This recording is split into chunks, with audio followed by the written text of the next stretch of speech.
I've got some of the top things that need to be done to nullify our already massive and growing unconstitutional, nationalized, controlled by the federal government, dominated by the federal government, all unconstitutional national police state. I want to kick it off first with this great statement from James Madison in a letter to Thomas Jefferson. He pointed out that perhaps it is a universal truth that the loss of liberty at home is to be charged to provisions against danger, real or pretended, from abroad. Madison understood, Jefferson and many others understood, that the more powerful the state was, the more powerful the central government was, and it grew in its power most in a state of war, the worse things would be at home. You'd lose liberty in many, many ways. And I think one of the great examples we have, of course, is a nationalized police state in various ways. I want to talk about that briefly here from John Whitehead in an article he published last week, Guns for Hire, America's Crisis State Goes Global. And he points out that the military-industrial complex, which has established itself as the solution to all of our worldly problems at taxpayer expense, of course, he writes, has mired the nation in endless wars abroad waged by U.S. military service people who have been reduced to little more than guns for hire. This is the worst way to treat people who sign up to be part of the military, is to abuse and abuse them in ways that are not authorized by the Constitution. So if you want to respect and support the troops, you want to bring them home, that's a quick side note. But he says every successive president, starting with FDR, and I think you can go further back, has been bought lock, stock, and barrel and made to dance to the tune of the police state, a.k.a. the deep state, a.k.a. the military-industrial complex, and a.k.a. the surveillance state complex. And, of course, as Madison pointed out, and in many other areas he did the same, when you have that war abroad, you end up with a form of war at home as well. And Whitehead puts it this way in another article. The war hawks' militarization of America, bringing home the spoils of war, that is, the military tanks, grenade launchers, Kevlar helmets, assault rifles, gas masks, ammo, battering rams, night vision binoculars, etc., and handing them over to local police, thereby turning America into a battlefield as well, is also a form of blowback against, well, the endless wars that we have. He goes further. Here in an article a couple of years ago, he has a very similar one that he published this week, talking about the commemorating what we've had to live under the so-called war on terror. He said, set against a backdrop of government surveillance, militarized police, SWAT team raids, asset forfeiture, eminent domain, overcriminalization, armed surveillance drones, whole body scanners. Of course, they have thermal imaging on these things as well to detect if someone is concealed carrying, stop and frisk searches, police violence, and the like, all of which been sanctioned by Congress, the White House, and the courts. He says, constitutional freedoms, our freedoms have been steadily chipped away at, undermined, eroded, whittled down, and generally discarded. The rights embodied in the Constitution, if not already eviscerated, are on life support. I would think they're actually eviscerated. Life support in the way that, well, I'm able to have this conversation with you right now. I'm able to blab my mouth out, so I have some free speech. But really, we're in a permission-based society. Government claims the power to shut down whoever they want, whenever they want, put pressure on companies to do the same. And that is not a state of freedom. A state of freedom is when you can do things whether the government wants you to or not that government claims the power to do so. John Dickinson, a penman of the Revolution, pointed this out very specifically in 1767, asking who are a free people. And I'm just paraphrasing, but in essence, he said, look, you're not free just because the government doesn't happen to be bothering you and you can do the things that you want to do. You're only free if government doesn't have the power to get away with it. Anyways, I covered this growing police state in much more detail in a couple of episodes last fall. Looks like August of 2022. And in the first, I covered how federal agencies and departments, we're talking about the IRS, which shouldn't exist, Social Security, which shouldn't exist, EPA, HHS, which shouldn't exist, are so armed up they're just so armed up in a military-style fashion that they're basically a de facto second standing army that the founders warned us about. That episode is Militarized Federal Agencies, the other standing army, that will be linked to in the show notes, a couple hours that'll be published after this episode is done. And then another episode a few days later, because it's not just the federal agencies that are the problem.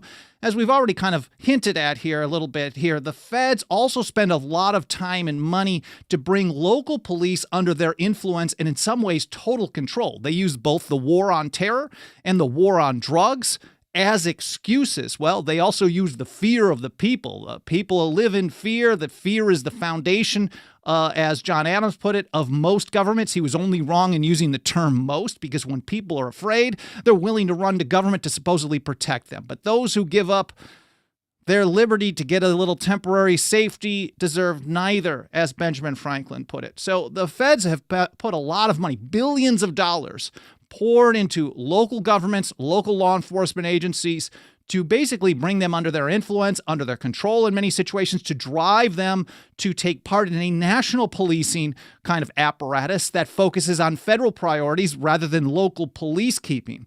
And this is heavily under war on terror, war on drugs, very, very closely connected. The war on your right to self-defense is all tied into this. And this is when they give out this cash, when they give out equipment, this is not an NSA situation. And I'm not talking about the spies. We're talking about no strings attached. Because when they give you the loot, they certainly want you to do stuff in order to, well, continue getting approved for your applications for more loot. And so then on top of it, they use what's called state-local joint task forces to actively turn local police into federal agents. I covered all that in some detail in this second episode, top 4 ways the feds nationalize and militarize local police. And the joint task forces, I've very much underemphasized the importance of this, because when local law enforcement takes part in a federal anti-terrorism joint task force, the people from local law enforcement, even though, well, based on their oath, they're doing a certain job, they're now federal agents. And even if state law restricts them from doing things that federal law allows them to do, which we see often in surveillance and asset forfeiture. Sometimes now we're starting to see it in places like Missouri and elsewhere on gun control. They are no longer bound by state law. They're working on the state payroll as federal agents, and then they get to do an end run around this. And there are tons of these joint task forces that are a serious problem. So let's get into some of the things that need to be done. I'm not going to get into a lot of detail, and some of these are still in the kind of the hypothetical because we don't see a lot of progress, but some of them we do. So let's get into some of the things that need to be done to nullify this national police state into oblivion where it has always belonged. And I'm going to highlight quite a bit from our upcoming State of the Nullification Movement report. We just finished, Meharry and I just finished putting this all together, and we're ready to start doing the layout and typesetting. I've got to find someone for that, but I'm working on it already. Scott Horton's given me a tip on someone for that, so I'll be reaching out to them today. But side note, anyways, here's how Meharry puts it. Thanks to unconstitutional federal funding programs, the first one is stop mass warrantless surveillance. Even on a local level, even if you can't stop the feds, even if you can't do something about it, even if you're unwilling to turn off the water in Utah to the NSA data center or the electricity in Texas to the NSA data center in San Antonio, if you're unwilling to do that, at very least, states and localities need to stop warrantless surveillance. Because as soon as they collect that information, it gets transferred to the feds and everybody has it. So thanks to unconstitutional federal funding programs, local police have access to a mind-boggling array of surveillance equipment. In return for this federal money, because it's not no strings attached, state and local police make the information they gather through their surveillance programs available nationwide through federal databases. The feds, along with police in other jurisdictions, can share and tap into vast amounts of information gathered at the state and local level through things called fusion centers. There's about 70 of these around the country, and these are really just information. These are just they're partnerships between the feds and the states. They're heavily funded on the state level, actually. So there was a piece of legislation in both Maine and West Virginia to get out of these that went a little bit. It went pretty further than I had expected to. Like in Maine, it passed the House, but didn't clear the Senate to get to the governor. But they can actually opt out and shut these things down. They just don't. So what they do, it's a sharing situation where anything collected locally, whatever the surveillance tool they're using, whether they're using a cell site simulator or a drone or facial recognition or thermal imaging to track gun owners, whatever it may be, that information gets fed through these fusion centers or through something else called information sharing environment, ISE. And then instead of just having a red light camera, for example, in Modesto, California, that and where the person is, tracking that person by their license plate in California, that information through the fusion center is available to everyone. Law enforcement agencies, hundreds of them, state, local, federal, all around the country, and they can have access to basically a profile of where everyone's going, what they're doing, what they're saying, how they're communicating, etc. This is one of the biggest tools of a police state, and it certainly is one of the biggest tools that we've seen used against us in response to endless wars. This is one of the great examples of how Madison said it's a universal truth that the loss of liberty at home is to be charged to provisions against danger, real or pretended, from abroad. The war on terror, certainly the surveillance state was bad already in the 70s. Senator Frank Church, before the internet, warned that the power of the federal government, the surveillance apparatus, could turn us into a total tyranny, even back in 1975. So it's already been bad, but certainly people have been begging for more protection from bad guys overseas because they're living in fear and they think the largest government in history has their best interests at heart. This is stupid. But anyways, so they share all this information through fusion centers and ISE. And Meharry puts it this way. In practice, federal, state, and local agencies feed information into fusion centers and the broader ISE. Through this network, data collected in one jurisdiction automatically gets shared with hundreds of other agencies, both state and federal, throughout the United States. And so as a result of this, because of the way it's all set up, efforts to opt out of these surveillance programs not only protect privacy on a state and local level, so if you no longer use automated license plate readers, or you ban facial recognition like a number of local jurisdictions have done in recent years, or you stop with this, did I say cell site simulators, drone surveillance, whatever, anytime you restrict surveillance, whether it's even collecting the data without a warrant, requiring a warrant based upon probable cause, for example, or you restrict the sharing of it and storage of it, as soon as you do that, not only are you helping protect privacy on a local and a state level, you're also impacting having a significant spillover effect to the national level. So that's number one. Stop mass warrantless surveillance. So number two, wait, what is this one? I think I'm skipping through a bunch of stuff. Number two here, opt out of the federal equitable sharing asset forfeiture program. And I'm going through each of these pretty quickly. The federal equitable sharing program, first created in 1984, and this is from our State of the Nullification Movement report, which should be published soon. We're getting close. With heavy support, get this, from a certain senator in Delaware. Who was a senator in Delaware in 1984 that gave us federal equitable sharing civil asset forfeiture? Well, what a surprise. Well, it incentivizes prosecutors to bypass more stringent state asset forfeiture laws by moving cases to federal jurisdiction.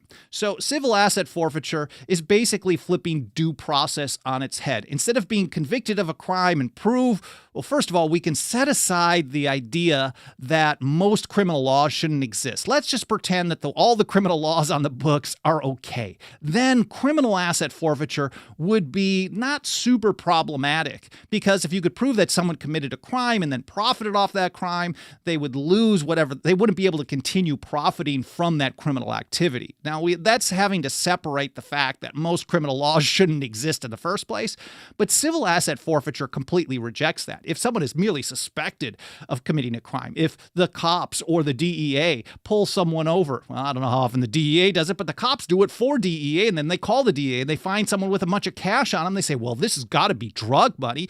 We're going to confiscate this, and then you have to prove it wasn't used in a crime to get your stuff back. And most people aren't able to afford that. Most of the asset forfeiture on a civil level is done in smaller amounts against people who really can't afford to defend themselves against the government. So the federal program, so a lot of states in response to this have started to restrict the process, saying you can't do this. You have to have at least a criminal conviction in many situations. But the federal program does an end run around this. It encourages law enforcement to act as federal agents, thus becoming part of a federal nationalized police state.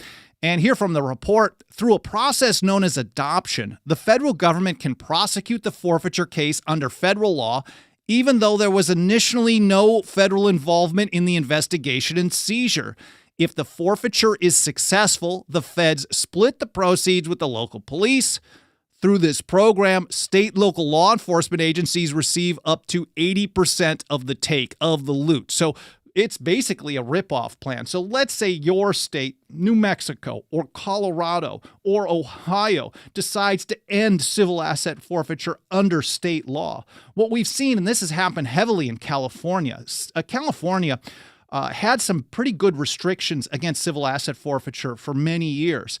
But there was a ton of civil asset forfeiture still happening because the police would do is that because they were restricted from doing it under state law, they would just claim that everything was a federal case. And because there's so many laws and regulations on the books, it's not hard to find some rule that someone has broken on a federal level. And they say, well, this is a federal case. They call their buddy in the ATF or the DEA or somewhere in the DOJ, and they say, hey, well, looks like we got a federal case. Will you guys take this through adoption? They do. The locals still do all the work, and then they get 80% of the money. It's kind of a pretty good payoff for them when they would have gotten 0% in the first place. So civil asset forfeiture is pretty bad. Now, states can just opt out of the program.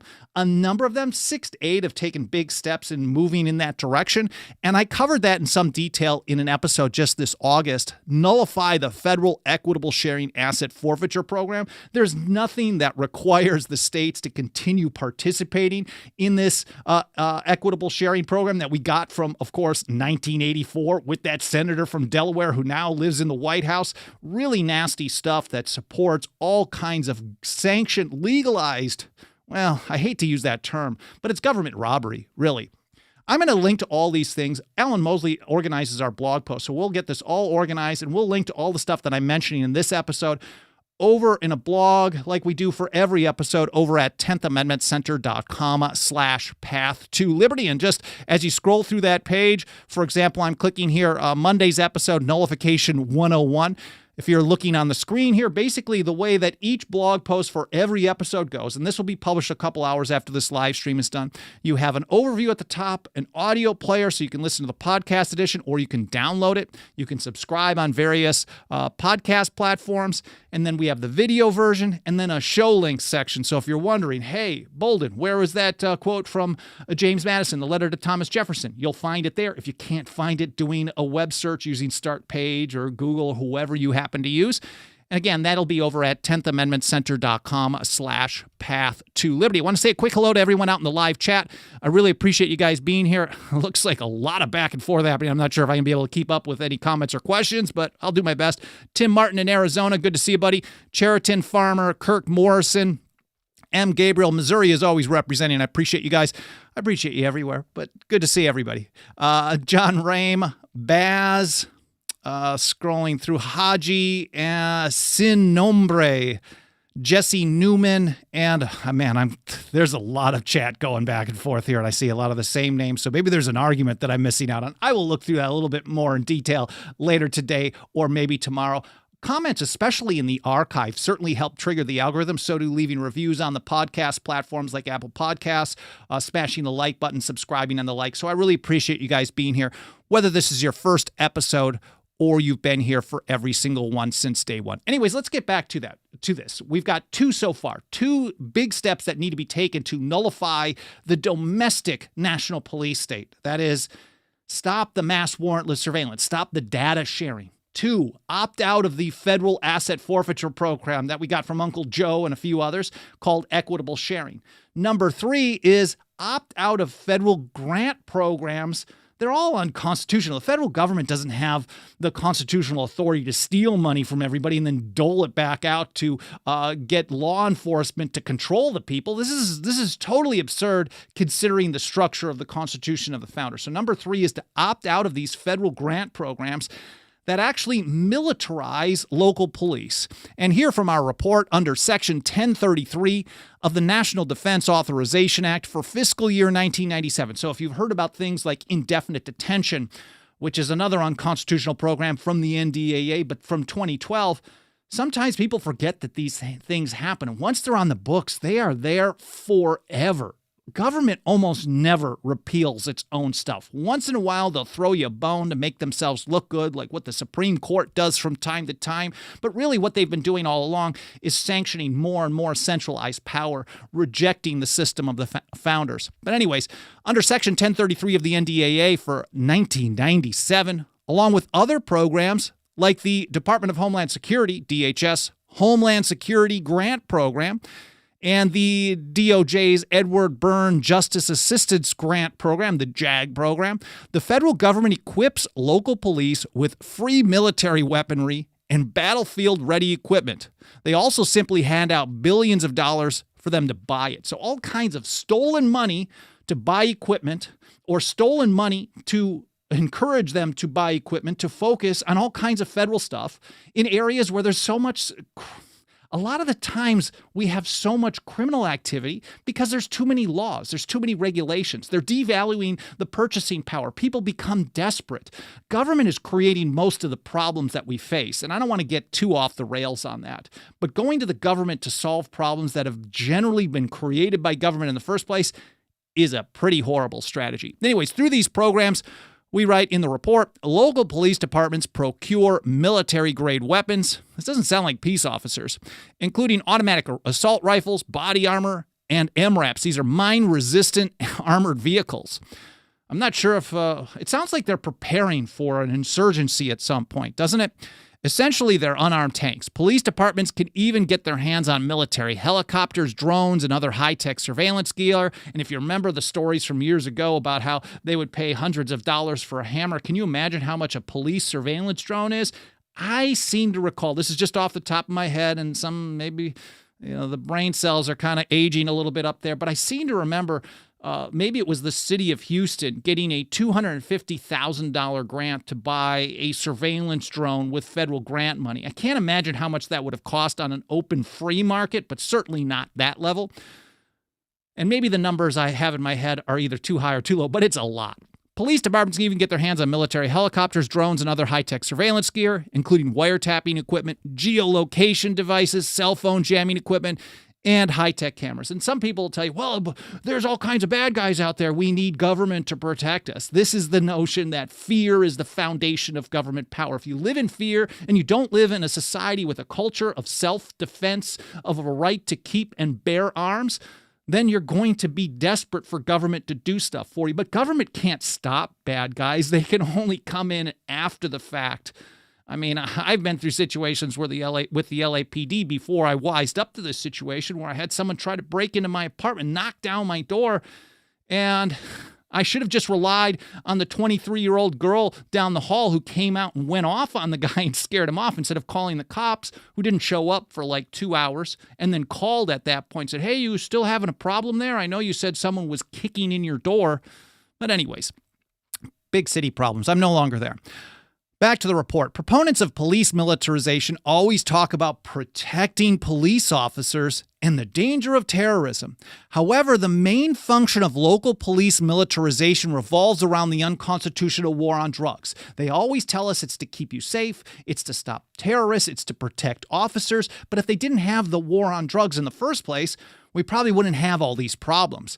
And we know from a survey of applications made to these and other federal programs by state and local law enforcement agencies, it revealed that the drug war was by far the most common reason for needing to militarize police officers. So they have to fill out applications to get money or equipment, and almost always, well, very, very common, the number one thing is for drug war enforcement. This is a federal priority. It's a state priority in many situations too, but it's state priority because if you follow the money, we know why they're doing this type of thing. So number 3 is opt out of these these unconstitutional stolen money grant programs that militarize local police.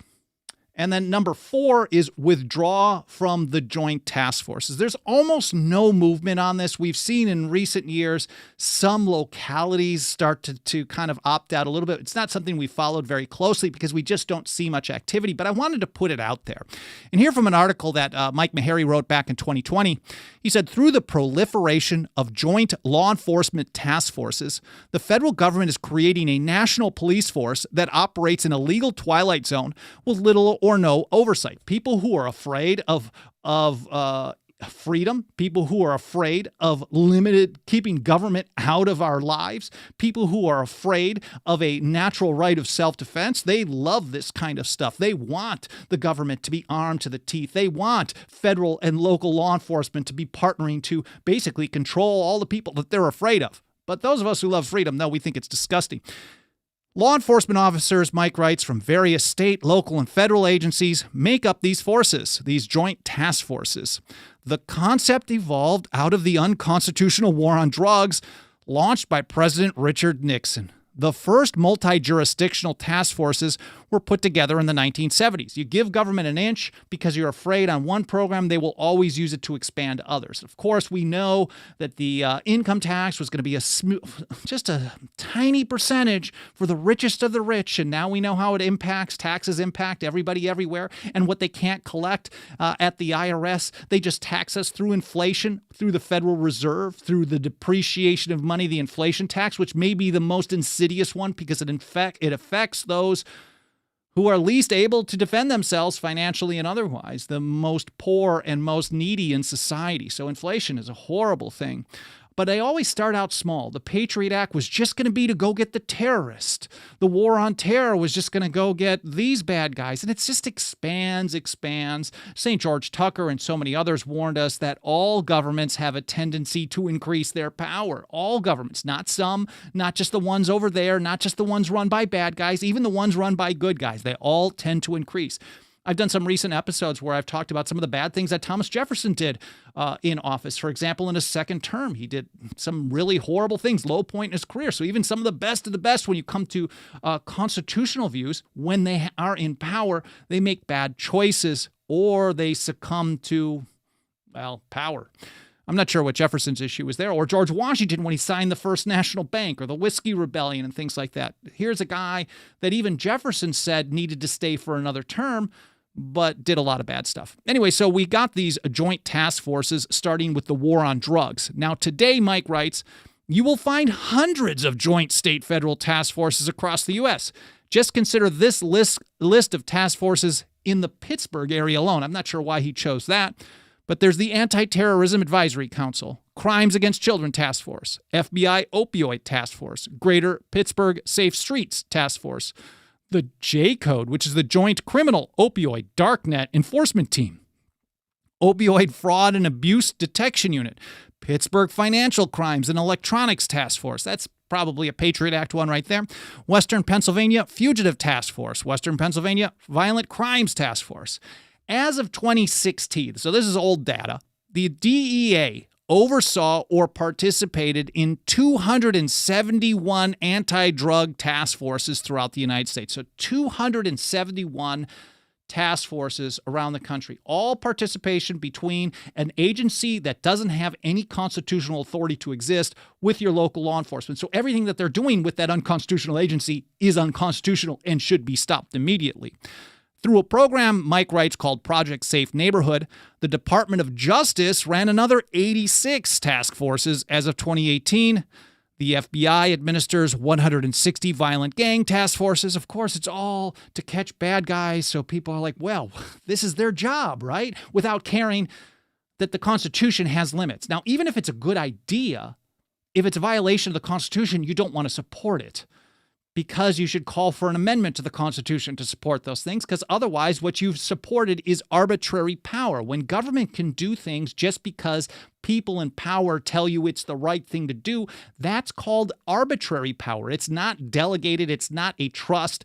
It's arbitrary power, and this is listed as what people call a grievance, what were really listed as injuries and usurpations. One of those in the Declaration of Independence. So one of the reasons that they fought a long, bloody war to get away from the largest empire in history at that point was to get away from arbitrary power. And now people are just afraid and, oh, this is great. They're getting bad guys. I don't care how arbitrary it is. And then they're surprised when the other side uses arbitrary power in other ways against them. It's just nonsense. Back to this. I'm just rambling here a little bit today.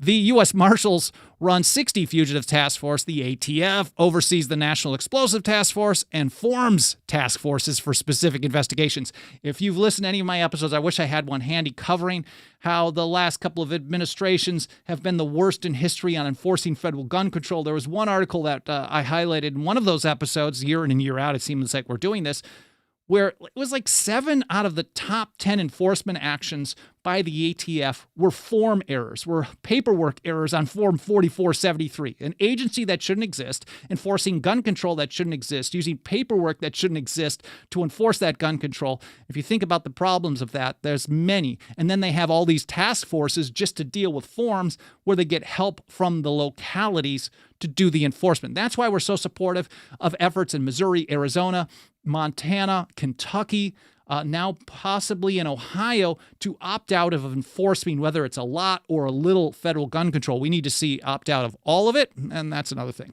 So number 4 is withdraw from these joint task forces. States can catch bad guys without spending all this time, money, and energy helping the largest government in history continue to violate the Constitution every single day of the year. And number 5 is get out of the prohibition in business. I keep citing the war on drugs, but let's go with 2 of them. First of all, the ATF shouldn't exist. It's unconstitutional. The only thing it's authorized to do under the Constitution is disband. So every moment of every day that any law enforcement agency in the country, and they all do this really, participate with the ATF, they are also violating their oath of office. They are also violating the Constitution, and those relationships need to be severed. That's what the Second Amendment Preservation Act, now in effect in Missouri, does. We're going to get a vote on a similar piece of legislation in Ohio this next month. It looks like that's House Bill 51. So as soon as you can sever that relationship with the ATF, you're moving things forward at least one step. And then the same goes for the DEA. The only thing the DEA is authorized to do under the Constitution is disband, but the ATF and the DEA, partners in crime, they aren't going to disband themselves, so it's up to the states to stop helping them violate your rights and the Constitution. Well, those are my top 5, at least for today. They probably would change every single time I would do an episode like this, but I hope you found this interesting. I hope it was educational. I hope it made you think. I hope you learned something. That's more important than anything. And if you want to help us get this kind of message out to more and more people, absolutely nothing helps us do this work more every single day, more than the financial faith and support of our members. You can join us for as little as $2 a month of that devalued, dirty government fiat. Throw it our way. No one punches above their weight class better than the 10th Amendment Center. It's 10thamendmentcenter.com/members. Again, I really appreciate you being here. Please continue leaving some comments. I'll check the archive over at Rumble, Odyssey, and YouTube pretty soon. And then you can also email me, team@10thamendmentcenter.com. I don't get a chance to reply to everything, but I do read through quite a bit of these, and I get a lot of great ideas for future episodes from your feedback. Again, I really appreciate you being here. I hope you enjoyed the episode as much as I enjoyed sharing this info with you, and I hope to see you next time here on the Path to Liberty.